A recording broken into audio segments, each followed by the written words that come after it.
The Young and the Restless spoilers full episodes Thurdays October 2nd, 2025. Sally Spectra had never been one to shy away from ambition, but even she knew that what she was about to attempt would require courage beyond her usual boldness. The idea of reaching out to Jill Abbott, the matriarch of Chancellor Winters and one of the most formidable businesswomen in Genoa City, was daunting enough, but Sally carried with her a desperation that made hesitation impossible. Abbott Communications, the project that had been envisioned with Billy as its center, was faltering. The dream that once glowed with promise was now flickering under the pressure of financial strain, and Sally understood that unless she secured new funding, everything they had built could come crashing down. Still, as she prepared herself to make that video call, she could not ignore the tremor in her hands, the knowledge that Jill Abbott was not a woman to be trifled with, and that this request would not only determine the future of Abbott Communications but also redefine Sally's relationship with Billy and the entire Abbott family. She drew in a deep breath, steadying herself, and finally pressed the button to connect. On the other end, Jill's voice was warm, laced with expectation, her words carrying a hint of anticipation as she greeted the call with, "I was hoping it was you." For a fleeting second, Sally felt her confidence surge, until Jill's eyes registered who was on the screen. Expectation shifted to surprise, and surprise edged toward annoyance. It was not Billy's face that appeared, but Sally's. The older woman's smile faltered, her posture straightened, and the call took on an entirely different tone. Sally braced herself and spoke quickly, explaining that while she was not the Abbott Jill had hoped to see, she was there because of him. She had fallen in love with Billy, she admitted, and now they faced a problem that only Jill herself could solve. It was a risky confession, one that Sally understood could be perceived as manipulative, but she knew honesty was the only weapon sharp enough to pierce Jill's armor. Jill's reaction was swift and probing. She demanded to know what Billy had done this time, her voice carrying the weight of decades of disappointment and fierce protectiveness. Sally, trying to maintain composure, revealed that Billy had promised her he was finally done chasing the fantasy of restoring Chancellor to its former glory. He had sworn he was committed to the future they envisioned together. But now, their funding had run dry, and Abbott Communications was standing on shaky ground. Without new investment, the dream would crumble before it had the chance to truly thrive. Jill's eyes narrowed, her instincts sharpened by years of experience. She cut through Sally's explanation with a blunt assessment, "So, you're looking for a new investor. And you think that investor should be me?" The words hung in the air like a challenge, daring Sally to defend her request with conviction strong enough to sway a woman who had heard every pitch, seen every ambition, and crushed every pretender who dared to underestimate her. Sally, to her credit, did not flinch. She leaned into the vulnerability of the moment, acknowledging the audacity of her request but framing it as an opportunity rather than a burden. She argued that Abbott Communications could become something revolutionary, not just a venture but a legacy, a chance for Jill to secure not only her son's future but her own enduring influence in an industry still dominated by men with larger egos than vision. More than that, Sally framed the appeal as a bridge between mother and son. This was not just about money. It was about giving Billy a reason to trust his instincts, to know that the woman who had built empires believed in him once again. Jill listened, her sharp eyes betraying no emotion, but inside she could not deny the truth in Sally's words. This was an opening to mend a fractured relationship with Billy, an opportunity to invest in him not merely financially but emotionally, to show him that she had not given up on his ability to lead. The conversation ended with Jill's measured promise. She would consider the proposal. She would come to Genoa City within the next few days, and they could discuss the matter face to face. It was neither a commitment nor a rejection, but for Sally, it was enough. Hope flickered in her chest once more, though she knew the real battle was only beginning. Jill was not easily swayed, and even if she agreed, her involvement would mean scrutiny, control, and expectations that could crush the freedom Sally and Billy craved. Still, Sally understood that risks had to be taken. If Abbott Communications was to survive, if Billy was to thrive, this was a war worth fighting. While Sally prepared herself for Jill's arrival, elsewhere in Genoa City another confrontation was brewing. Nikki Newman, ever the guardian of her family's legacy, had reached the end of her tolerance with Diane Jenkins. Their history was long and bitter, defined by mistrust and conflict, and Nikki had little patience for Diane's constant presence in circles that Nikki considered her own. With cutting precision, Nikki told Diane to take herself elsewhere, making it clear that she was not welcome, not trusted, and not to be tolerated. It was a dismissal not just of Diane's presence but of her entire attempt at reinvention, a reminder that no matter how much Diane tried to weave herself into the Abbott family, there were some who would always see her as a manipulator, a threat, a woman better left in the past. Diane's fury simmered beneath her polished smile, and though she did not lash out immediately, she vowed silently that she would not be pushed aside again.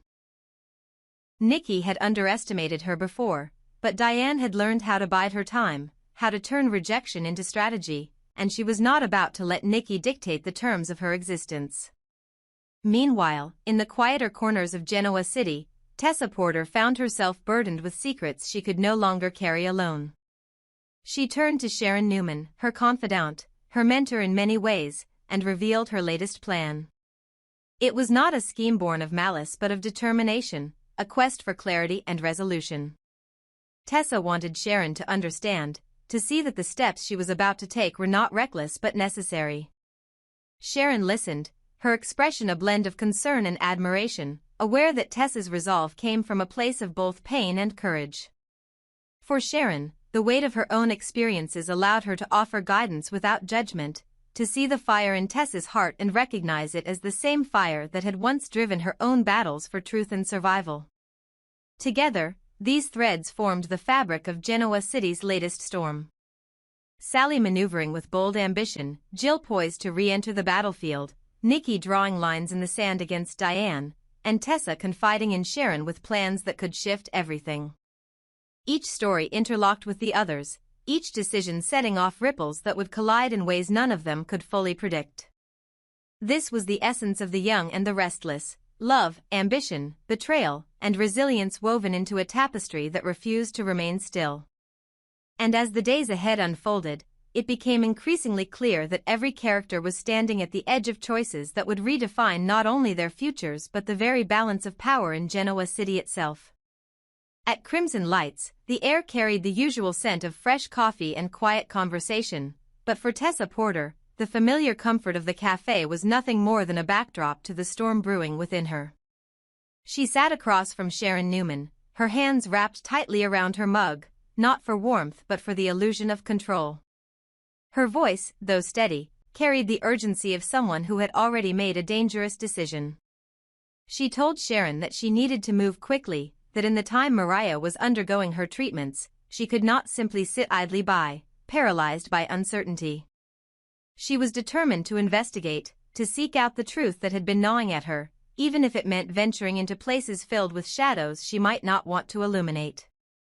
The hotel where everything had unraveled was still there, its walls still holding secrets that could destroy or liberate her family, and Tessa made it clear that she was ready to go back and find out what really happened. Sharon, always the voice of reason and compassion, tried to ground her. She admitted her gratitude for Mariah, for the kind of love that only someone deeply committed could give, but she also confessed her unease. She feared that Tessa was acting behind Mariah's back, carving a wedge into a relationship already strained by circumstances beyond their control. But Tessa, her eyes burning with determination, responded with chilling simplicity: it was already too late. Mariah had pushed her out completely, leaving her on the margins of their bond, and all that remained for her now was the path forward, a path that required her to act alone if necessary.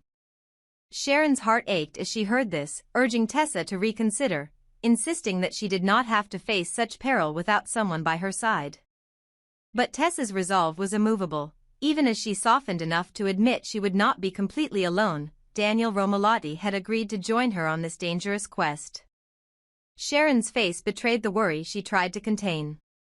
She warned Tessa of the dangers that awaited, not just the people who might stand in her way, but the truths that might come to light, truths that could fracture her life even more than uncertainty already had. Or worse, Sharon said softly, her voice cracking under the weight of her concern, what you might uncover. The very thought that Tessa could stumble upon evidence too devastating to bear filled Sharon with dread. But Tessa shook her head, her tone firm but mournful. She could not live in limbo any longer, caught between lies and silence. Ambiguity was its own form of prison, and she needed freedom, even if freedom came with pain. Her loyalty to Mariah was unwavering, and she declared that everything she was doing was not for herself, but for her wife, for the family they had built, and for the truth that might finally set them free. It was in that moment that Daniel himself appeared, his expression thoughtful as he stepped closer to the table. He had been listening, long enough to know what he was stepping into, and he made it clear that he was committed to standing beside Tessa no matter how unnerving the journey became. Yet, beneath his calm exterior, there was a flicker of fear. He admitted his own apprehensions, his awareness that the pursuit of truth was rarely clean or safe. Still, he could not let Tessa face it alone. Sharon, alarmed, made one final attempt to dissuade them, urging Tessa to think carefully before taking a leap that could change everything. But Tessa, unwavering, whispered with fierce resolve that nothing could stop her now. She would do this for Mariah, no matter the cost. Elsewhere in Genoa City, another drama was unfolding with equal weight, one that would send shockwaves through the Abbott and Newman families alike. At society, Clare sat across from Nikki and Victoria, her demeanor calm but her words explosive. She requested time away, a week to travel to Los Angeles, a request that initially seemed harmless enough.